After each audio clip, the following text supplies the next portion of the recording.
Jesus Christ, God incarnate, the most famous person throughout our modern history. For nearly 2,000 years, he has always been depicted as white. However, recently, over the past few decades, this assertion has begun to be challenged, and there is an ongoing debate, if you will, over what he really and truly looked like. Well, is there any evidence, any historical proof, any clues throughout scripture?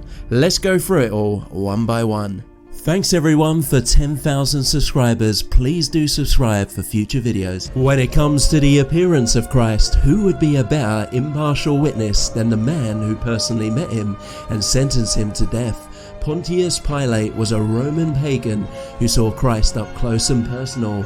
Valerius Paterculus, a Roman historian, met and interviewed Jesus, who reported it to Pilate, who in turn wrote a letter to the Roman emperor, which at the time was Tiberius Caesar. Amongst many things, he gave a description of Christ's appearance. In it, he describes him as follows: his golden coloured hair and beard gave to his appearance a celestial aspect. He appeared to be about 30 years of age. Never have I seen a sweeter or more serene countenance. What a contrast between him and his bearers, with their black beards and tawny complexions. So just by that account, he would sound like many modern Europeans. But let's examine all the other evidence. Are there any other depictions of Christ? We have another one from the Arco volume. In it we can read where Gamaliel was sent by the Sanhedrin to interrogate Joseph and Mary in regards to their child Jesus. It describes Christ as a picture of his mother, only he has not a smooth round face. His hair is a little more golden than hers, though it is much from sunburn as anything else. Who has golden hair and burns in the sun? His eyes are large and a soft blue and rather dull and heavy. This is all sounding very similar to Pilate's letter. Finally, we have another letter which is by Publius Lentulus, which could be translated as a dullard public official, so a Roman official who visited Judea at the time of Christ, and this letter was addressed to the Senate.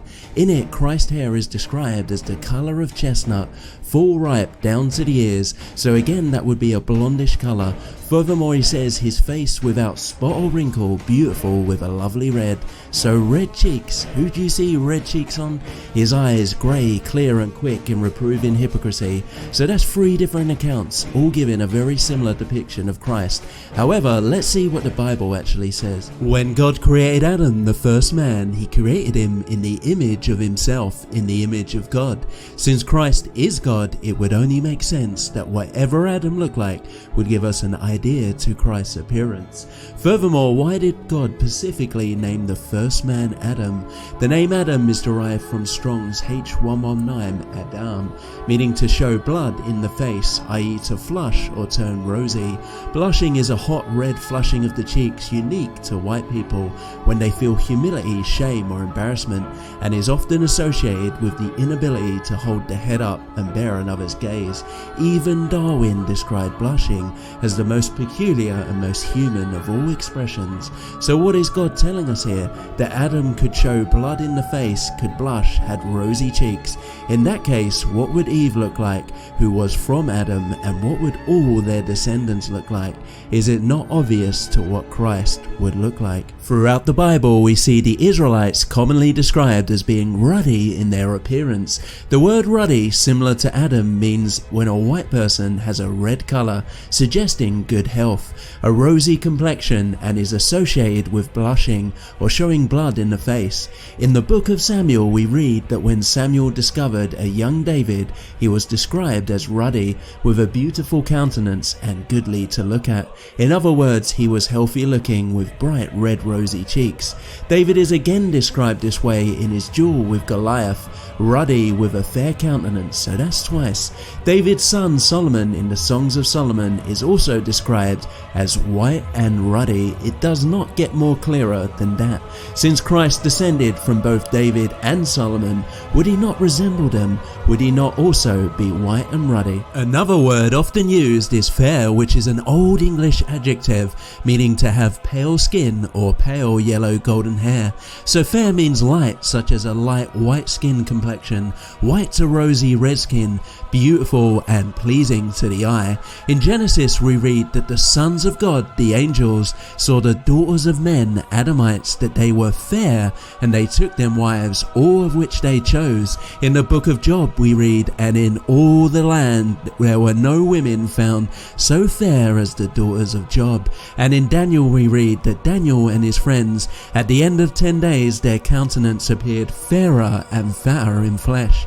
In Acts we read, in which time Moses was born and was exceeding fair. And back to Songs of Solomon, thou art all fair, my love, there is no spot in thee.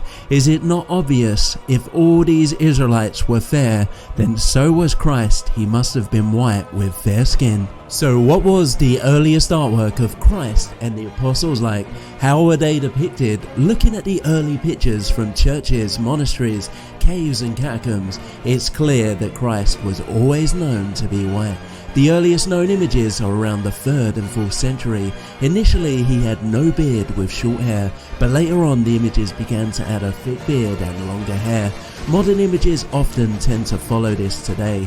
Early depictions you can also clearly see the apostles were white, just like Christ. There are numerous pictures of Paul and John, as well as Peter and his brother Andrew. There have been attempts to deliberately Photoshop or alter pictures to show a different narrative. So what did Christ look like? Is it not pretty clear from all the evidence? We must remember the apostles travelled to Europe exclusively, and there was never any doubt that they were white. The land around Judea and northern Africa was a white civilization. Only after the Arab conquest, 700 years later, did that permanently change forever. And this is how Christ and the apostles were white. But the people now living in those lands 2,000 years later are not. Thanks for watching everyone. Praise Yahweh and hail Yeshua Christ.